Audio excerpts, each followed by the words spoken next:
لو أنا قُلت لك أنت شُفت محمد فراج، هتقول لي آه شُفته في أعمال كتير، بس السؤال هنا ليه موهبة مرعبة بالشكل ده اتأخّرت في النجومية؟ هنتكلم النهارده عن محمد فراج وهنعرف هو ليه بقى من أهم نجوم جيله، وليه اتأخّر في النجومية رغم موهبته المرعبة. وبس صلّي على النبي ويالّا نبدأ. محمد فراج اتولد في مدينة القاهرة وكان حلمه وهو صغير وحبه كان في الكورة، وفعلا بيقدم في النادي الأهلي ولكن أهله بيرفضوا وبيسيب النادي، ولما بيكبر بيخش كلية تجارة وفي الكلية كان بيروح ورش تمثيل، بيروح مسرح الجامعة لحد ما بيتخرج وبيشارك في الرهينة سنة 2006 ويظهر في دور صغير جدا، وبعدها بيشارك في من غير مقص دور أكبر من التاني بس مش قوي يعني، بعدها في 2008 بنات وموتوسيكلات، وفي نفس السنة بيشارك في تامر وشوقية الجزء التالت، السنة اللي بعدها بيشارك في الجزء الرابع، وبعدها بيشارك في ألف مبروك مع حلمي في دور كريم، دور صغير بس علم مع الناس وناس كتير عرفته ولحد دلوقتي كلنا فاكرين الدور ده، وبعدها بيشارك في فاصل ونعود بدور الرائد،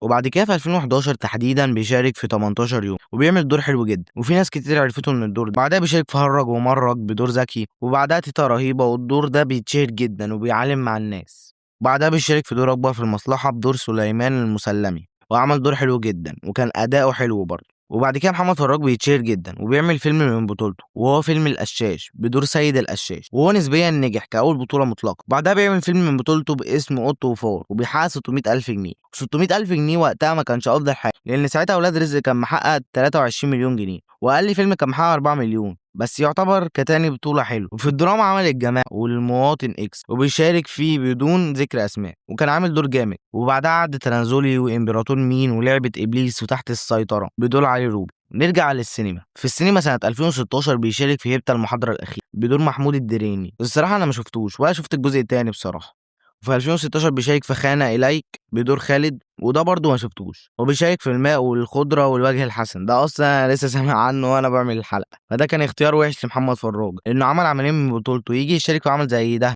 حقق مليون جنيه وما يبقاش من بطولته، فده ما ضافلوش اصلا، بعدها في هروب اضطراري بيشارك بدور يحيى زكريا القاتل، في الدراما بيشارك في سقوط حر بدور الدكتور وليد، وبعدها بنات سوبرمان، بعد كده بيشارك في الميزان بدور محسن عبد التواب وعمل دور حلو برضه ما فيش كلام عليه، بعدها هذا المساء، وبعدها بيشارك في مسلسل مهم جدا وهو سابع جار بدور وليد كان دوره ضايف للمسلسل جدا، وبعدها الحصان الاسود والجماعه الجزء الثاني، وبيشارك في 30 يوم كضيف شرف، وبعدها بيشارك في الوصيه بدور خميس الجاسوس، الصراحه انا حبيت دوره جدا في المسلسل ده والمسلسل ده اصلا كان جامد جدا، وبعدها بيشارك في مسلسل القبيل وكان دور مختلف وشخصيه معقده وكان بيعمل دور القاتل الشرير وهو عمله على اجمل وجه الصراحه، وفي السينما بقى بيشارك في طلق صناعي بدور حسن عبد المتعال الشرباط، وفي 2019 بيشارك في الممر بدور العريف هلال، وفي 2020 بيشارك في الصندوق الاسود بدور السيد، وفي الدراما كان مشارك في اهو ده اللي صار والمسلسل ده كان جميل جدا وشارك فيه بدور علي بحر، وبعدها بيشارك في انا شيري دوت كوم وده مستحيل اكون شفته اصلا، ايه انا شيري دوت كوم ده اصلا الاسم غريب ولو حد شافه فيكو يا ريت يقول لي في الكومنتات،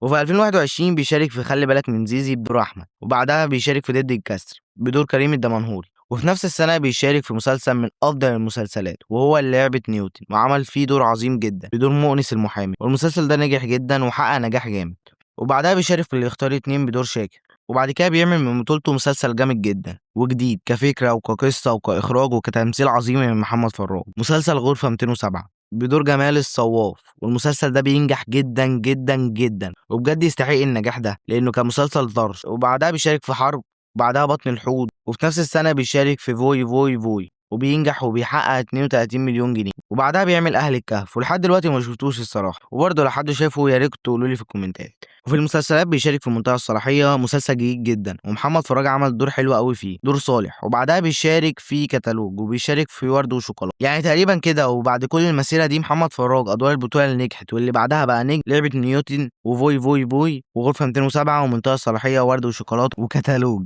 وفي 2026 هيعمل مسلسل أب ولكن في النص التاني من رمضان. وبس دي المسيرة، نيجي بقى لأسئلة الحلقة. أول حاجة ليه محمد فراج اتأخر في النجومية رغم موهبته المرعبة؟ قبل أي حاجة كلنا عارفين إن محمد فراج ممثل جامد وموهبة جامدة جدا، بس لو هنجاوب على السؤال ليه اتأخر في النجومية، أولا بسبب اختياراته الفنية، لأن محمد فراج كان بيختار أعمال تقيلة مش تجارية، يعني أعمال معقدة مركبة زي غرفة 207 لعبة نيوتن، فمعظم الأدوار دي مش بتجيب شهرة سريعة وده بيخلي الناس اللي فاهمة وبتحب الفن هي اللي بتحبه، لكن الجمهور في منه كتير ما بيحبش الأعمال دي. ثانيا هو ما كانش بيسعى للبطولة المطلقة بدري، لأن في ناس كتير أول ما ينجحوا ويتشافوا يبقوا عايزين يعملوا بطولة، مع إن ممكن يكون العمل البطولة ده وحش، لكن خلاص في ناس مش بيشغلهم الكلام ده. وهو كان راضي في الأدوار دي جدًا، عشان كده كان بيطلّع فيها فنّه وموهبته، فده اللي خلّاه يتأخّر في النجومية. فعلًا دلوقتي بقى من أهم النجوم، وفعلًا هو يستحق النجومية لإن عنده موهبة. وبس كده الحلقة خلصت، نيجي للمعلومة الدينية اللي اتعودنا عليها. كلنا الحمد لله وربنا يثبّتنا بنصلي التراويح، ولكن ممكن حد يصلي بعد العشا ركعتين أو 4 ركعات تراويح، ولكن أنت لو صليت لحد ما الإمام يخلّص كل ركعات التراويح